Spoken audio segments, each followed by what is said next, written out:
and gentlemen, we have Miranda, the President and CEO of Ontario PSW Association. And this conversation is to shed a lot of light for the future students, current students, and the practicing professionals to know what is Ontario PSW Association. What are you? I am a personal support worker, but I am also the CEO of the Ontario PSW Association. Mm-hmm. So Miranda, why do you need an association? Why can't, during the time I was in the industry, we didn't have an association? We did very well. Union took care of us, our health authorities and municipalities took care of us. So what is your input into this profession? So a professional association takes care of the entire PSW is what I like to say. The difference between a union and a professional association is the union really only works with the PSW, provides support to them in their workplace. Whereas a professional association, we take care of the entire PSW. So not only do we ensure that they are PSWs, so a little bit of a public safety element there, but also we certify them. So we say if they're a PSW, they actually are a PSW. We provide them with $2 million professional liability insurance, or you call medical malpractice insurance, $50,000 abuse coverage as well, to ensure that, you know, if anything happens on the job, that they are fully protected and it's not out of pocket for themselves. We provide them with mentorship, we provide them with job searches, continuing education. They get retail discounts from a lot of our commercial partners like Mark's Work Warehouse, Rogers, and many other retail providers, I guess. So, in a nutshell, what I see is you are a real healthcare professional association, not secondary to any other association, such as Ontario Medical Association. We do work with them. Yeah. So you're not secondary.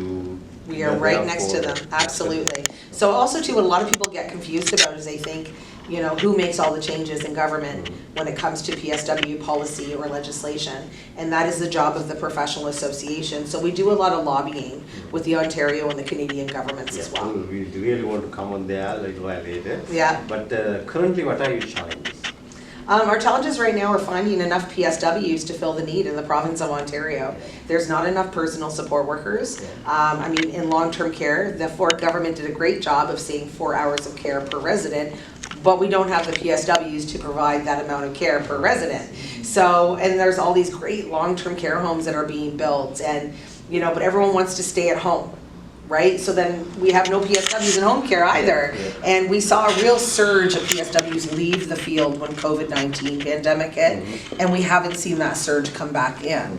However, with our I'm a PSW campaign that's funded by the Ministry of Long-Term Care, we've seen huge public awareness and recognition of the role within the past year and a half. Yeah. So I'm going to ask you a little tricky question. Sure. Okay. All right, go. If you like, you can answer. If not, you're okay. Okay.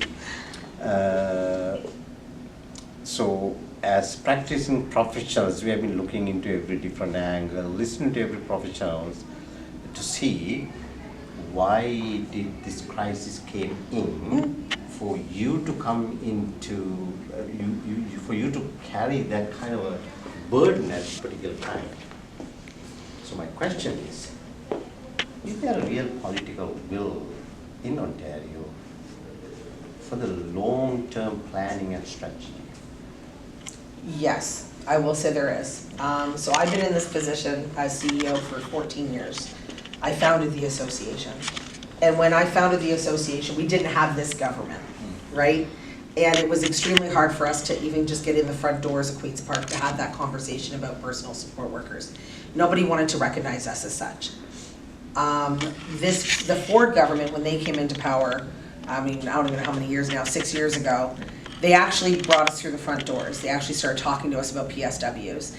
Premier Ford is actually a huge fan of personal support workers, as a couple of our members took care of his mother while she was passing away, and his mother-in-law. Wow. So he really knows what a PSW does, and he values the work that we do.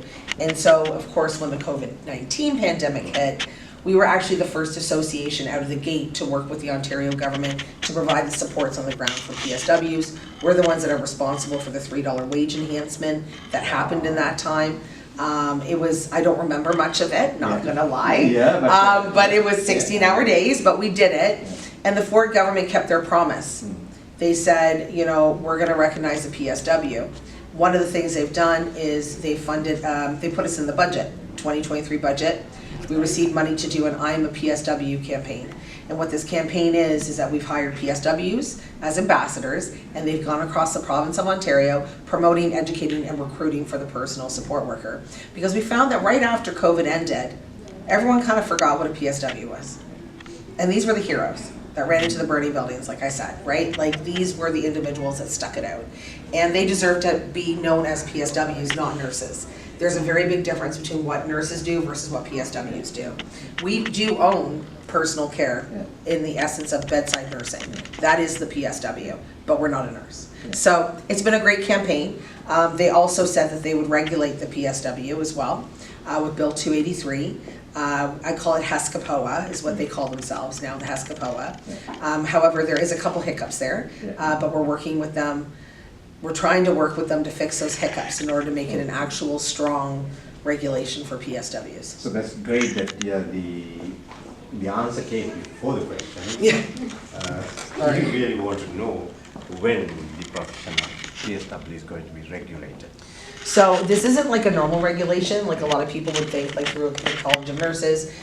This is actually through the Ministry of Health, and the Ministry of Health is putting, like, I call it pseudo-regulation of the PSW. It's never been done. It's an interesting ride thus far. But when we supported it in the beginning, they stated it was going to be mandatory. They're now stating it's going to be voluntary. But you can't make regulation voluntary. So we're very interested to see what's going to come of this. And we're really hoping that OPSWA is going to be, the association OPSWA is going to become a pathway that the PSWs can go through, seeing as how we've already been doing it for 14 years. So stay tuned, but looks like they're going to start registering them December 1st. But as it stands right now, there's no material benefits. But there will be professional enhancement. We don't know. Okay, now formally, let's see something like this. According to what we know historically, we're talking about the profession that was called nursing assistant, personal care assistant, care aide, orderly, attendant. Okay.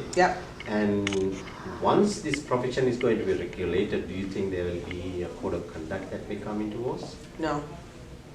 So we've been told there's no title protection. So a code of conduct can only really happen when there's a title, a set title for individuals. Unfortunately, we were told there is no title protection. Okay. So anybody can still call themselves a personal support worker, which is our battle, and we're battling it quite harsh right now on the forefront, because I mean, if we're going to stabilize this profession, there needs to be title protection. Okay, so that's a long way from now, even if there's... I hope it's not a long way from now. We're in conversations currently. We are moving towards it. They just want to get the ball rolling right now. Once the ball starts rolling, then we'll be able to better see what they're going to do, if that makes sense. I know what you're saying, and I know what you want to come out of this conversation, but unfortunately, that's not what they're doing. Which is a huge disappointment to the association, because we're the ones that agreed to this and said, great idea, let's regulate PSWs, what I've been fighting for over a decade. And they turn around and went, we're going to sort of do it, not really. And that makes me worry about, you know, if they're supposed to be doing public protections, it makes me worry about the public. So if I see what you say in a different angle of view, like the PSW is there to support the nurse. And PSW will do whatever the nurse is asking her or him to do. Okay, so the nurse is taking the command. PSW follows orders like that's enough. Okay, so for a code of conduct to come in, and all the aspect that you talk about to come in, PSW should be given a few more responsibilities and duties in the profession. How far that is away? Right. That's now you not can't that give far. an injection, right? Well, no, I honestly don't think it's that far. And the reason why I say that is because of just even, if you look within the past year, PSWs have been now legislated that they're able to administer medications in long-term care facilities, right? So the professional practice. Yeah, they're making these little changes here and there, where the scope of the PSW is increasing. Yeah. I don't see it increasing much more past that. Yeah. But at the same token, I say that, but you have PSWs that are doing wound care, and you have PSWs that are doing catheterizations, Yeah. and PSWs that are doing, feeding tubes, etc. Yeah. Because we can be delegated. Yeah. But at what point do we stop the delegation and say, that's no longer the role of a PSW, right? What's that fine line between nurses and PSWs? We've defined it with our sisters and brothers of the nursing associations, but the government hasn't defined it, and neither has the College of Nurses. Their line on delegation is so vague that we make the joke that a PSW could do heart surgery if the doctor felt that they were able to do it. And unfortunately, that's the truth. It's scary. It is scary. There has to be some, cutoff point. We say, okay, now PSW can't do that, right? So that's our fight. Yay. Because I'm pretty sure that those who are listening to our conversation, specifically those who are doing home care, Yeah, what kind of responsibilities and duties they are entrusted with, yeah, as opposed to a job that is in a long-term care home. yeah. So when you're looking at home care, right, it depends on where they work as well, Yeah. right? I mean, I call it How fine the Pandora's nurses, box. how, Yeah, exactly. Like it's Pandora's box, or I call it the Wild Wild West, Yeah. because there is really no legislation surrounding what a PSW can and cannot do, unless it's in the public sector. Yeah. So if it's in the public sector, like some of your employers here, like SE Health, they have a very fine line as to what the PSW can and cannot do. Yeah. But when you go privately to like some of these franchises, I'm not gonna name any, and private companies, the PSW can do whatever they tell them to do. And also anybody can work as a PSW. They don't have to have the certificate, right? So it's wild world I work in. so, but you're clear. We're trying, yeah. We have a lot of home care companies now that require our badge, require that certification, that certified PSW, because then you know who's walking through your front door. Right now, that was one of our campaigns we did a few years ago was, do you know who's knocking at your To last exit, The all crisis? the effort that is coming from you and all the colleges and everybody who is trying hard to. Well, I think we're looking at least another 4 to 5 years. Because the numbers keep going up. Okay.